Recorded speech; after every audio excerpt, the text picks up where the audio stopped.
ਪੰਜਾਬ ਸਰਕਾਰ ਵੱਲੋਂ ਘਰ ਘਰ ਰੁਜ਼ਗਾਰ ਸਕੀਮ ਤਹਿਤ ਹੁਣ ਇੱਕ ਵਾਰ ਫਿਰ ਨੌਕਰੀਆਂ ਲਈ ਪਟਾਰਾ ਖੋਲ੍ਹ ਦਿੱਤਾ। ਇਹ ਜ਼ਿੰਮੇਵਾਰੀ Punjab state subordinate selection board ਨੂੰ ਦਿੱਤੀ ਗਈ ਆ। ਕਿੰਨੀਆਂ ਅਸਾਮੀਆਂ ਵੱਖ-ਵੱਖ ਮਹਿਕਮਿਆਂ 'ਚ ਹੋਣਗੀਆਂ, ਮੈਰਿਟ 'ਤੇ ਹੋਏਗੀ ਭਰਤੀ, ਕੀ ਹੋਰ ਮਾਪਦੰਡ ਹੋਣਗੇ, ਇਸ ਮੁਤਲਕ ਅਸੀਂ ਗੱਲਬਾਤ ਕਰਾਂਗੇ ਬੋਰਡ ਦੇ ਚੇਅਰਮੈਨ ਸ਼੍ਰੀ ਰਮਨ ਬਹਿਲ ਜੀ ਹੋਣਾ ਨਾਲ। ਬਹਿਲ ਸਾਹਿਬ, ਸਭ ਤੋਂ ਵੱਡਾ ਸਰਕਾਰ ਦਾ ਇੱਕ ਤਾਂ ਘਰ ਘਰ ਰੁਜ਼ਗਾਰ ਦੇਣਾ, ਪਰ ਉਸ ਤੋਂ ਵੱਡੀ ਜਿਹੜੀ ਕ੍ਰੈਡੀਬਿਲਿਟੀ ਹੁੰਦੀ ਕਿਸੇ ਬੋਰਡ ਜਾਂ ਕਮਿਸ਼ਨ ਦੀ, ਟਰਾਂਸਪੇਰੈਂਸੀ, ਉਹਨੂੰ ਲੈ ਕੇ ਤੁਸੀਂ ਕੀ ਕੁਝ ਮੀਅਰਮੈਂਟ ਜਾਂ ਕੀ ਕੁਝ ਮਾਪਦੰਡ ਅਪਣਾਏ ਨੇ ਕਿ ਲੋਕਾਂ ਨੂੰ ਭਰੋਸਾ ਹੋਵੇ ਕਿ ਜਿਹੜੀ ਵੀ ਭਰਤੀ ਹੋਈ ਆ ਜਾਂ ਹੋਏਗੀ ਉਹ ਮੈਰਿਟ ਤੋਂ ਹੋਏਗੀ, ਕਿਸੇ ਦੇ ਚਾਰ ਪੈਸੇ ਨਹੀਂ ਲੱਗਣੇ। ਕਿਉਂਕਿ ਬਹੁਤ ਜ਼ਿਆਦਾ ਇਲਜ਼ਾਮ ਲੱਗ ਜਾਂਦੇ ਕਿ ਰਿਸ਼ਵਤ ਚੱਲ ਰਹੀ ਹੈਗੀ ਆ ਜੀ, ਕੋਈ ਲੋਕ ਪੋਲੀਟੀਕਲ ਲੋਕਾਂ ਪਿੱਛੇ ਭੱਜਦੇ ਹੈਗੇ ਨੇ, ਕਿ ਨੌਜਵਾਨਾਂ ਨੂੰ ਭਰੋਸਾ ਮਿਲੇ ਕਿ ਨਹੀਂ ਜੇ ਮੇਰੇ ਪੱਲੇ ਹੋਏਗਾ ਤਾਂ ਮੇਰੀ ਸਿਲੈਕਸ਼ਨ ਹੋਣੀ ਹੈ ਜੀ। ਬਿਲਕੁਲ ਜਗਤਾਰ ਭੁੱਲਰ ਜੀ, ਤੁਸੀਂ ਬਹੁਤ ਰੈਲੇਵੈਂਟ ਸਵਾਲ ਕੀਤਾ, ਕਿਉਂਕਿ ਇਹ ਸਵਾਲ ਅੱਜ ਹਰ ਨੌਜਵਾਨ ਦੇ ਮਨ ਦੇ ਵਿੱਚ ਵੀ ਹੈਗਾ। ਔਰ ਤੁਸੀਂ ਕੁਝ ਸਾਲਾਂ 'ਚ ਦੇਖਿਆ ਕਿ ਜਿਹੜੇ ਨੌਜਵਾਨ ਨੇ ਉਹਨਾਂ ਦਾ ਵਿਸ਼ਵਾਸ ਸਿਸਟਮ ਤੋਂ ਉੱਠ ਰਿਹਾ, ਕਿਤੇ ਨਾ ਕਿਤੇ ਮਿਸਟਰਸਟ ਹੋ ਰਿਹਾ। ਸੋ ਉਹ ਸਾਰੀ ਚੀਜ਼ ਨੂੰ ਦੂਰ ਕਰਨ ਵਾਸਤੇ ਕੈਪਟਨ ਅਮਰਿੰਦਰ ਸਿੰਘ ਜੀ ਦੀ ਗਵਰਨਮੈਂਟ ਨੇ ਬੜਾ ਮੈਂਡੇਟ ਕਲੀਅਰ ਦਿੱਤਾ ਐਸਐਸ ਬੋਰਡ ਨੂੰ ਵੀ ਅਤੇ ਬਾਕੀ ਅਦਾਰਿਆਂ ਨੂੰ ਵੀ। ਹਾਲ ਦੇ ਵਿੱਚ ਅਸੀਂ ਪਹਿਲਾਂ ਵੀ ਕਾਫੀ ਭਰਤੀਆਂ ਕੀਤੀਆਂ ਨੇ ਬੋਰਡ 'ਚ, ਭਾਵੇਂ ਉਹਦੇ 'ਚ ਕਲਰਕ ਸਨ, ਸਟੈਨੋ ਸਨ, ਫਿਸ਼ਰੀ ਆਫਿਸਰ ਸਨ, ਐਕਸਾਈਜ਼ ਇੰਸਪੈਕਟਰ ਸਨ, ਇਲੈਕਸ਼ਨ ਕਾਨੂੰਗੋ ਸਨ। ਹੁਣ ਅਸੀਂ 25 ਤਰੀਕ ਨੂੰ 2280 ਪੋਸਟਾਂ ਦੀ ਮਨਜ਼ੂਰੀ ਬੋਰਡ ਮੀਟਿੰਗ ਦੇ ਵਿੱਚ ਦਿੱਤੀ ਗਈ ਆ। ਔਰ ਉਸ 25 ਦੀ ਮੀਟਿੰਗ ਤੋਂ ਬਾਅਦ ਇਮੀਡੀਏਟਲੀ ਅਸੀਂ ਪਹਿਲਾ ਇਸ਼ਤਿਹਾਰ ਜਿਹੜਾ 750 ਸਕੂਲ ਲਾਇਬ੍ਰੇਰੀਅਨ ਦਾ ਉਹ ਅਸੀਂ ਰਿਲੀਜ਼ ਕਰਤਾ। ਔਰ ਇਸ ਤਰ੍ਹਾਂ ਆਉਣ ਵਾਲੇ ਸਮੇਂ ਦੇ ਵਿੱਚ ਬਾਕੀ ਪੋਸਟਾਂ ਦੇ ਇਸ਼ਤਿਹਾਰ ਵੀ ਆਉਣਗੇ। 2280 ਦੇ ਵਿੱਚ ਅਸੀਂ ਜਿਵੇਂ ਮੈਂ ਦੱਸਿਆ ਸਕੂਲ ਲਾਇਬ੍ਰੇਰੀਅਨ ਦੀਆਂ 750 ਨੇ। ਇਸ ਤੋਂ ਇਲਾਵਾ ਜੇਲ੍ਹ ਵਾਰਡਨ ਔਰ ਮੈਟਰਨਸ ਉਹ ਤਕਰੀਬਨ 850 ਦੇ ਕਰੀਬ ਉਹ ਪੋਸਟਾਂ ਨੇ ਸਾਡੇ ਕੋਲ। ਇਹਨਾਂ ਤੋਂ ਇਲਾਵਾ ਫਿਸ਼ਰੀ ਆਫਿਸਰ 27 ਪੋਸਟਾਂ ਨੇ, ਐਕਸਾਈਜ਼ ਇੰਸਪੈਕਟਰਸ 51 ਨੇ, ਸੁਪਰਵਾਈਜ਼ਰ ਲੇਡੀਜ਼ ਵਾਸਤੇ ਉਹ 94 ਨੇ। ਇਸ ਤਰ੍ਹਾਂ ਡਿਸਟ੍ਰਿਕਟ ਇੰਡਸਟਰੀਜ਼ ਆਫਿਸਰ ਉਹ 56 ਨੇ। ਇੰਡਸਟਰੀਜ਼ ਦੀ ਇੱਕ ਹੋਰ ਡਿਪਾਰਟਮੈਂਟ ਕਮਰਸ ਦੇ ਉਹ ਤਕਰੀਬਨ 61 ਨੇ, 61 ਨੇ। ਕਹਿਣ ਤੋਂ ਭਾਵ ਵੀ ਵੱਖ-ਵੱਖ ਜਿਹੜੇ ਮਹਿਕਮੇ ਨੇ ਔਰ ਸਾਰੀਆਂ ਤਕਰੀਬਨ ਪੋਸਟਾਂ ਟੈਕਨੀਕਲ ਪੋਸਟਾਂ ਨੇ, ਜਿਹਦੇ ਨਾਲ ਦੋ ਫਾਇਦੇ ਹੋਣਗੇ। ਇੱਕ ਤਾਂ ਜਿਹੜਾ ਬੱਚਿਆਂ ਨੇ ਪ੍ਰੋਫੈਸ਼ਨਲ ਕੁਆਲੀਫਿਕੇਸ਼ਨ ਕੀਤੀ ਆ ਉਹਨਾਂ ਵਾਸਤੇ, ਔਰ ਦੂਸਰੇ ਜਿਹੜੇ ਵੱਖਰੇ ਵੱਖਰੇ ਸਾਡੇ ਪੰਜਾਬ ਸਰਕਾਰ ਦੇ ਮਹਿਕਮੇ ਨੇ ਉਹਨਾਂ ਨੂੰ ਸੁਚਾਰੂ ਢੰਗ ਨਾਲ ਚਲਾਉਣ ਲਈ। ਉਹਦੇ ਨਾਲ ਫਿਰ ਜਦੋਂ ਉਹ ਮਹਿਕਮੇ ਠੀਕ ਚੱਲਣਗੇ ਤਾਂ ਸਾਰੇ ਲੋਕਾਂ ਨੂੰ ਉਹਦਾ ਲਾਭ ਹੋਊਗਾ। ਇਹ ਰਿਕਰੂਟਮੈਂਟ ਅਸੀਂ ਸ਼ੁਰੂ ਕੀਤੀ ਆ। ਪਰ ਸਭ ਤੋਂ ਇੰਪੋਰਟੈਂਟ ਗੱਲ ਜਿਹੜੀ ਤੁਸੀਂ ਕਹੀ ਆ ਕਿ ਇਹਦੀ ਕ੍ਰੈਡੀਬਿਲਿਟੀ ਕੀ ਆ ਔਰ ਇਹ ਕਿਵੇਂ ਸੁਨਿਸ਼ਚਿਤ ਕੀਤਾ ਮੈਰਿਟ ਦੇ ਉੱਪਰ ਆਵੇ। ਉਹਦੇ ਲਈ ਮੈਂ ਜ਼ਿਕਰ ਕਰਦਾ ਕਿ ਬੋਰਡ ਬਿਲਕੁਲ ਇਸ ਗੱਲੋਂ ਕਲੀਅਰ ਆ ਔਰ ਪੰਜਾਬ ਸਰਕਾਰ ਦਾ ਇਹ ਵੀ ਮੈਂਡੇਟ ਬਹੁਤ ਕਲੀਅਰ ਆ ਕਿ ਦੋ ਚੀਜ਼ਾਂ ਹਰ ਹਾਲਤ ਦੇ ਵਿੱਚ ਸੁਨਿਸ਼ਚਿਤ ਕਰਨੀਆਂ ਨੇ। ਇੱਕ ਤਾਂ ਪਾਰਦਰਸ਼ਤਾ, ਦੂਜੀ ਮੈਰਿਟ। ਉਹਦੇ ਵਾਸਤੇ ਅਸੀਂ ਰਿਟਨ ਟੈਸਟ ਲੈਂਦੇ ਹਾਂ ਔਰ ਰਿਟਨ ਟੈਸਟ ਦੇ ਵਿੱਚ ਐਸੀਆਂ ਚੀਜ਼ਾਂ ਇੰਟਰੋਡਿਊਸ ਕੀਤੀਆਂ ਗਈਆਂ ਨੇ ਜਿਵੇਂ ਬਾਇਓਮੈਟ੍ਰਿਕ ਟੈਸਟ ਹੈ। ਕਿਸੇ ਵਕਤ ਤੁਸੀਂ ਦੇਖਦੇ ਸੀਗੇ ਵੀ ਇੰਪਰਸਨੇਸ਼ਨ ਹੋ ਜਾਂਦੀ ਸੀ, ਕਿਸੇ ਇੱਕ ਬੰਦੇ ਦੀ ਜਗ੍ਹਾ ਦੂਸਰਾ ਬੰਦਾ ਬੈਠ ਕੇ ਦੇ ਲੈਂਦਾ ਸੀਗਾ। ਉਹਨੂੰ ਦੂਰ ਕਰਨ ਵਾਸਤੇ ਜਿਹੜਾ ਬਾਇਓਮੈਟ੍ਰਿਕ ਟੈਸਟ ਹੈ ਉਹ ਅਸੀਂ 3 ਜਗ੍ਹਾ ਦੇ ਉੱਪਰ ਲਾਗੂ ਕਰਦੇ ਹਾਂ। ਇੱਕ ਰਿਟਨ ਟੈਸਟ ਵੇਲੇ, ਦੂਸਰਾ ਕਾਉਂਸਲਿੰਗ ਵੇਲੇ ਔਰ ਤੀਸਰਾ ਜਦੋਂ ਬੰਦੇ ਨੇ ਜੁਆਇਨ ਕਰਨਾ। ਸੋ ਦੈਟ ਮੀਨਸ ਵੀ ਜੇ ਕੋਈ ਵੀ ਕਿਤੇ ਡਿਸਕ੍ਰਿਪੈਂਸੀ ਆਉਂਦੀ ਆ ਉਹਦੇ ਥੰਬ ਇੰਪ੍ਰੈਸ਼ਨ 'ਚ, ਤਾਂ ਉਸੇ ਵਕਤ ਉਹ ਸਾਹਮਣੇ ਆ ਜਾਊਗੀ। ਔਰ ਇਸ ਕਰਕੇ ਹੁਣ ਉਹੀ ਬੰਦਾ ਅੱਗੇ ਆਊਗਾ ਜਿਹੜਾ ਜੈਨੂਇਨ ਹੈ। ਦੂਸਰੀ ਗੱਲ ਅਸੀਂ ਇੱਕ ਹੋਰ ਇੰਟਰੋਡਿਊਸ ਕੀਤੀ ਆ ਵੀਡੀਓਗ੍ਰਾਫੀ, ਔਰ ਇਹਦੇ ਵਿੱਚ ਅਸੀਂ ਜੈਮਰਸ ਦਾ ਪ੍ਰੋਵੀਜ਼ਨ ਵੀ ਕੀਤਾ ਵੀ ਜਿਸ ਵਕਤ ਕੈਂਡੀਡੇਟ ਨੇ ਪੇਪਰ ਦੇਣ ਜਾਣਾ ਉਹਦੇ ਕੋਲ ਪੈਨ ਵੀ ਉਹਨੂੰ ਅੰਦਰੋਂ ਮਿਲਣੇ ਨੇ, ਵੀਡੀਓਗ੍ਰਾਫੀ ਵੀ ਹੋਣੀ ਆ ਔਰ ਉਹਦੇ ਨਾਲ ਜੈਮਰ ਐਸਾ ਇੱਕ ਸਿਸਟਮ ਹੈ ਵੀ ਤੁਸੀਂ ਕੋਈ ਵੀ ਜਿਹੜਾ ਇਕਵਿਪਮੈਂਟ ਜਾਂ ਇੰਸਟਰੂਮੈਂਟ ਅੰਦਰ ਲੈ ਜਾਓ ਦੈਟ ਵਿਲ ਨਾਟ ਵਰਕ ਔਰ ਕੰਮ ਨਹੀਂ ਕਰੂਗਾ। ਨਤੀਜੇ ਦੇ ਤੌਰ ਦੇ ਉੱਪਰ ਜੋ ਤੁਹਾਡੀ ਆਪਣੀ ਮਿਹਨਤ ਹੈ ਉਹ ਹੀ ਸਾਹਮਣੇ ਆਊਗੀ। ਤੁਸੀਂ ਇੱਕ ਇਹ ਵੀ ਚੀਜ਼ ਦੇਖਿਆ ਵੀ ਪਿਛਲੇ ਟਾਈਮ ਦੇ ਵਿੱਚ ਤੁਹਾਨੂੰ RTI ਦੇ ਵਿੱਚ ਆਪਣੇ ਆਨਸਰ ਸ਼ੀਟਸ ਲੈਣੀਆਂ ਪੈਂਦੀਆਂ ਸੀਗੀਆਂ। ਉਹ ਕਈ ਸਮਾਂ ਲੰਘ ਜਾਂਦਾ ਸੀਗਾ, ਪੇਪਰ ਹੋ ਜਾਂਦਾ ਸੀ, ਸਾਲ 2 ਸਾਲ ਬਾਅਦ ਉਹ ਮਿਲਦੀਆਂ ਸੀ।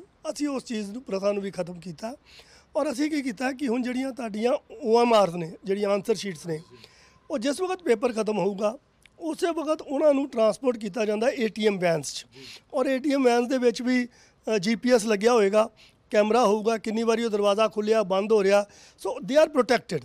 ਔਰ ਉਹ ਜਿਸ ਡੈਸਟੀਨੇਸ਼ਨ ਤੇ ਪਹੁੰਚ ਜਾਣਗੀਆਂ ਇਮੀਡੀਏਟਲੀ ਉਹਨਾਂ ਨੂੰ ਸਕੈਨ ਕੀਤਾ ਜਾਊਗਾ। ਔਰ ਖਾਸ ਕਰਕੇ ਕਈ ਵਾਰੀ ਕੈਂਡੀਡੇਟਸ ਤੁਹਾਨੂੰ ਪਤਾ ਖਾਲੀ ਵੀ ਛੱਡ ਆਉਂਦੇ ਨੇ ਵੀ ਬਾਅਦ ਦੇ ਵਿੱਚ ਦੇਖ ਲਵਾਂਗੇ, ਉਹ ਸਿਸਟਮ ਨੂੰ ਵੀ ਖਤਮ ਕਰਦੇ ਹੋਏ ਉਹਦੇ ਤੇ ਨੋਟ ਆ ਜਾਊਗਾ ਕਿ ਇਹਨੇ ਕੁਝ ਨਹੀਂ ਅਟੈਂਪਟ ਕੀਤਾ, ਔਰ ਉਹ ਐਜ਼ ਇਟ ਇਜ਼ ਉਹਦੀ ਸਕੈਨਿੰਗ ਹੋਣ ਤੋਂ ਬਾਅਦ ਉਹ ਵੈਬਸਾਈਟ ਤੇ ਪੈ ਜਾਏਗਾ। ਜਿਹੜਾ ਕੈਂਡੀਡੇਟ ਟੈਸਟ ਦੇਗਾ ਉਹਨੂੰ ਪਤਾ ਲੱਗ ਜਾਊਗਾ ਜਦੋਂ ਉਹ ਜਿਹੜੇ ਆਨਸਰ ਸ਼ੀਟ ਆ ਵੈਬਸਾਈਟ ਤੇ ਅਵੇਲੇਬਲ ਹੋਏਗੀ, ਜਾਂ ਜਿਹੜਾ ਕੈਂਡੀਡੇਟ ਆ ਉਹਦੇ ਆਪਣੇ ਪੋਰਟਲ ਤੇ, ਜਾਂ ਜਿਹੜਾ ਉਹਦਾ ਵੀ ਪਾਸਵਰਡ ਕੋਈ ਹੋਏਗਾ। ਅਸੀਂ ਇਸ ਤਰ੍ਹਾਂ ਕਰਦੇ ਹਾਂ, ਜਿਹੜੀ ਸਾਡੀ ਬੋਰਡ ਦੀ ਵੈਬਸਾਈਟ ਹੈ ਉਹਦੇ ਉੱਪਰ ਅਸੀਂ ਉਹ OMR ਪਾ ਦਾਂਗੇ, ਔਰ ਉਹ ਜਿਹੜਾ ਕੈਂਡੀਡੇਟ ਆਪਣਾ ਰੋਲ ਨੰਬਰ ਉਹਦੇ ਵਿੱਚ ਫੀਡ ਕਰਕੇ ਉਸ OMR ਦਾ ਜਿਹੜਾ ਇਮੇਜ ਆ ਉਹਨੂੰ ਦੇਖ ਲਊਗਾ, ਉਹਦੇ ਨਾਲ ਹੀ ਆਨਸਰ ਕੀ ਵੀ ਪੈ ਜਾਊਗੀ, ਔਰ ਜਿਸ ਵਕਤ ਆਨਸਰ ਕੀ ਪੈ ਜਾਊਗੀ ਜੋ ਨੇ ਅਟੈਂਪਟ ਕੀਤਾ ਹੋਊਗਾ ਉਹ ਵੀ ਉਹਦੇ ਸਾਹਮਣੇ ਹੋਊਗਾ, ਔਰ ਜਿਹੜੀ ਆਨਸਰਸ ਹੋਣਗੇ ਉਹ ਵੀ ਸਾਹਮਣੇ ਹੋਏਗਾ, ਤੇ ਮੋਰ ਲੈਸ ਉਹ ਆਪਣੇ ਨੰਬਰ ਵੀ ਆਪ ਲਾ ਸਕਦਾ। ਔਰ ਇਨ ਕੇਸ ਜਿਹੜੇ ਨੰਬਰ ਉਹ ਕੈਲਕੂਲੇਟ ਕਰਦਾ ਔਰ ਜਿਹੜੇ ਨੰਬਰ ਜਿਹੜੀ ਐਗਜ਼ਾਮਿਨਿੰਗ ਅਥਾਰਟੀ ਕਰਦੀ ਹੈ ਤੇ ਉਹਦੇ 'ਚ ਕੋਈ ਡਿਫਰੈਂਸ ਹੋਏਗਾ ਤੇ ਫਿਰ ਉਹਨੂੰ ਰਾਈਟ ਹੋਏਗਾ ਆਬਜੈਕਸ਼ਨ ਫਾਈਲ ਕਰਨ ਦਾ, ਵੀ ਇੱਥੇ ਕਨਫਿਊਜ਼ਨ ਹੈ ਜਾਂ ਇਹਦਾ ਆਨਸਰ ਇਹ ਹੋਣਾ ਚਾਹੀਦਾ, ਇਹ ਆਹ ਕਰ ਰਹੇ ਨੇ, ਉਹਦੇ ਉਹ ਆਬਜੈਕਸ਼ਨ ਜਿਹੜੀ ਆ ਫਿਰ ਇੱਕ ਕਮੇਟੀ ਡਿਸਾਈਡ ਕਰ ਦੇਗੀ, ਔਰ ਜਿਸ ਵਕਤ ਉਹ ਡਿਸਾਈਡ ਹੋ ਜਾਏਗੀ ਤਾਂ ਰਿਜ਼ਲਟ ਜਿਹੜਾ ਉਹ ਆ ਜਾਊਗਾ।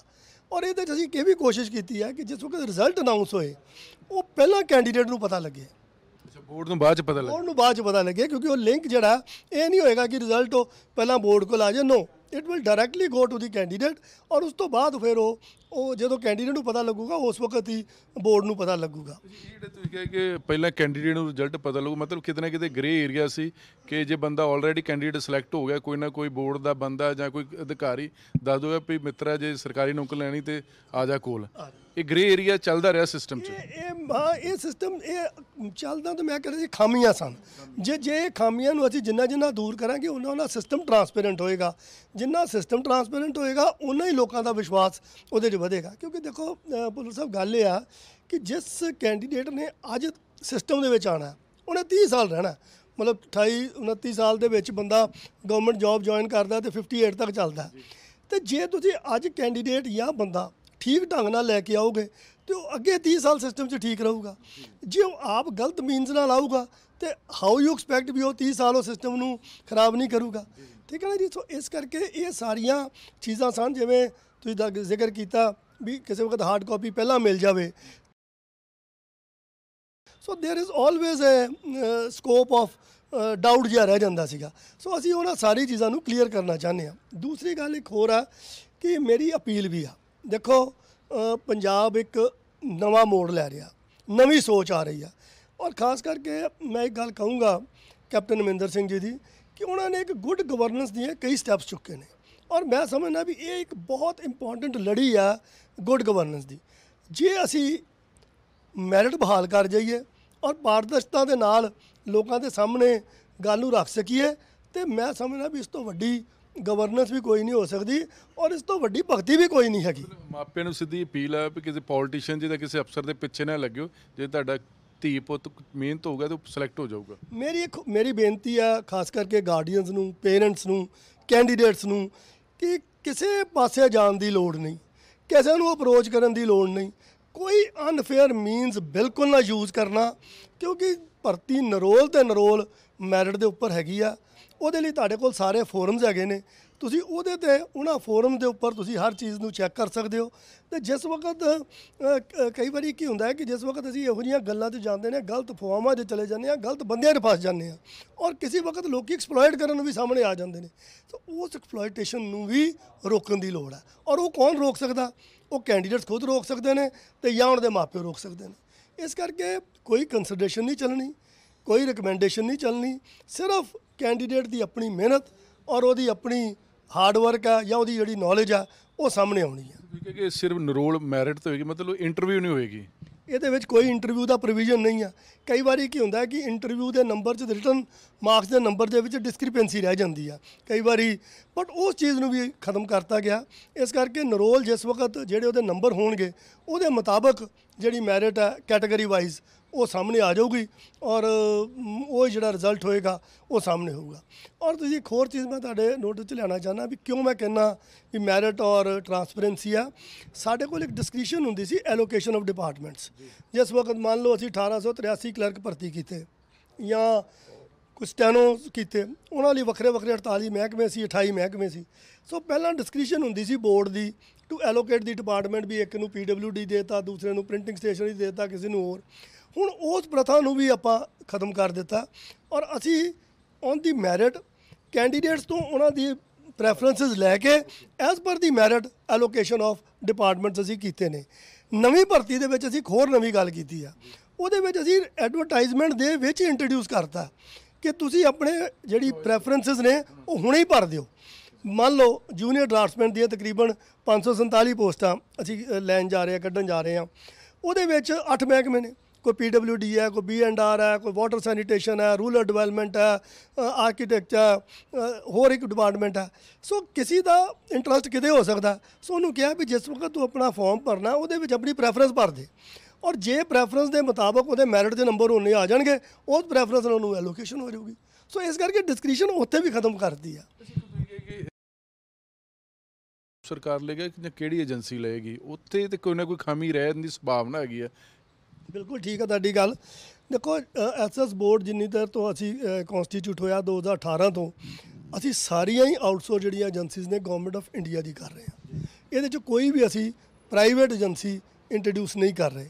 ਔਰ ਜਿਸ ਵਕਤ government of India the agency ਹੋਏਗੀ ਜਾਂ ਯੂਨੀਵਰਸਿਟੀਜ਼ ਹੋਣਗੀਆਂ, ਉਹ ਯੂਨੀਵਰਸਿਟੀਜ਼ ਹਮੇਸ਼ਾ ਕਲੈਕਟਿਵਲੀ ਹੁੰਦੀਆਂ ਨੇ, ਉਹਦੇ ਵਿੱਚ ਕੋਈ ਵਨ ਮੈਨ ਸ਼ੋਅ ਨਹੀਂ ਹੁੰਦਾ।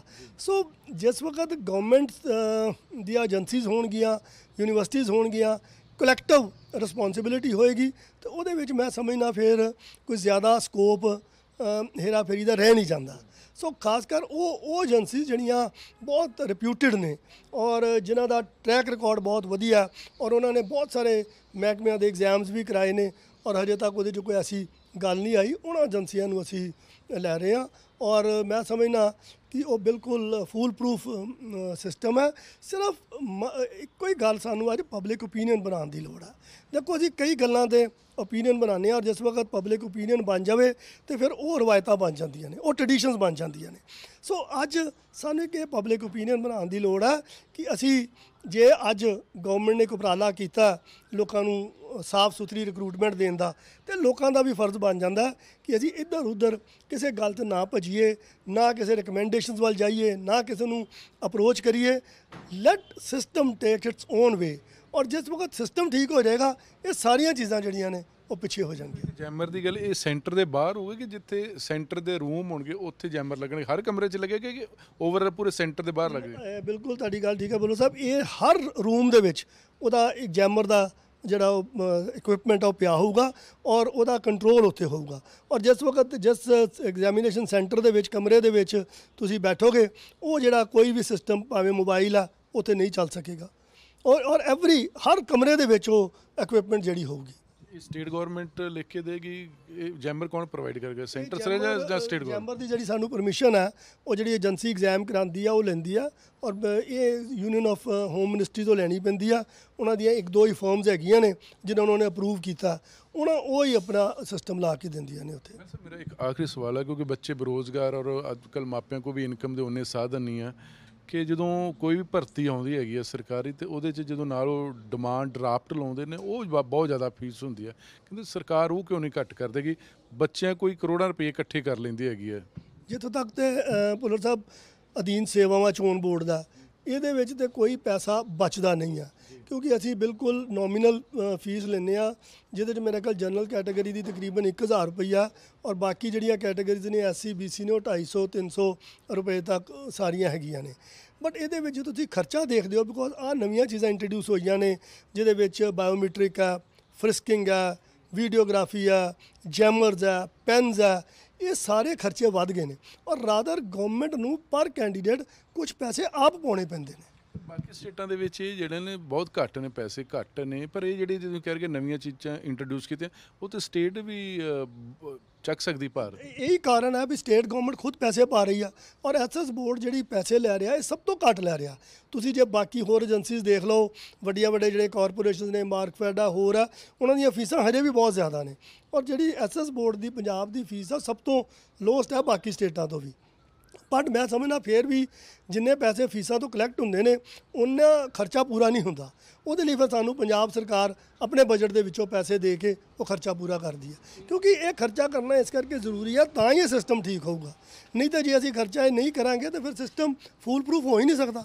2300 ਦੇ ਕਰੀਬ ਆ, ਹੋਰ ਵੀ ਸੰਭਾਵਨਾ ਹੈਗੀ ਹੈ ਕਿ ਇਸ ਸਾਲ ਦੇ ਵਿੱਚ, ਕਿਉਂਕਿ ਸਰਕਾਰ ਦੇ ਮਹਿਜ 8 ਮਹੀਨੇ ਬਾਕੀ ਰਹਿ ਗਿਆ ਸਮਾਂ ਜੀ। ਤਾਂ ਬਿਲਕੁਲ ਇਹ ਪੋਸਟਾਂ ਤੇ ਹਜੇ 2280 ਹੁਣ ਕੱਢੀਆਂ ਨੇ, ਔਰ ਇਹਦੇ ਅਸੀਂ ਇਸ਼ਤਿਹਾਰ ਜਿਹੜੇ ਨੇ ਵਿਦਿਨ ਮੰਥ ਸਾਰੇ ਹੀ ਆ ਜਾਣੇ ਨੇ।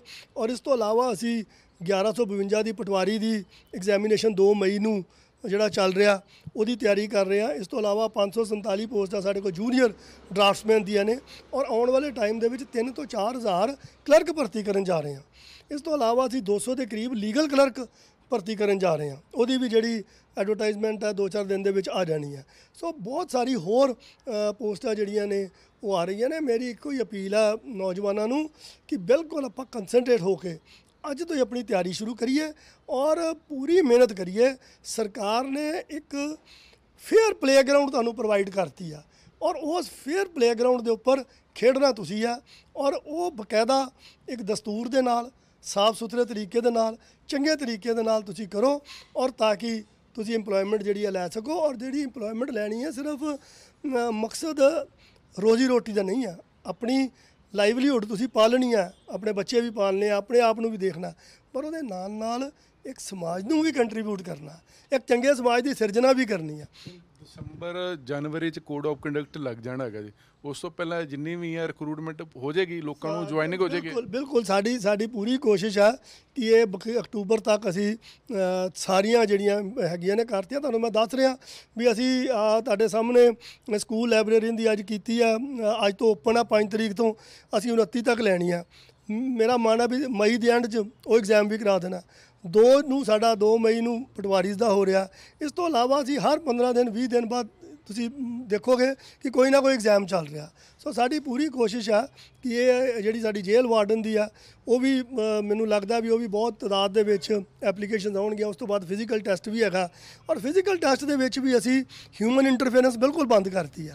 ਉਹਦੇ ਵਿੱਚ ਵੀ ਈਵਨ ਜੇ ਤੁਹਾਡੀ ਦੌੜ ਆ, ਜੇ ਤੁਸੀਂ 100 ਮੀਟਰ ਦੌੜ ਕਰ ਰਹੇ ਹੋ, ਉਹ ਵੀ ਕੰਪਿਊਟਰਾਈਜ਼ਡ ਆ।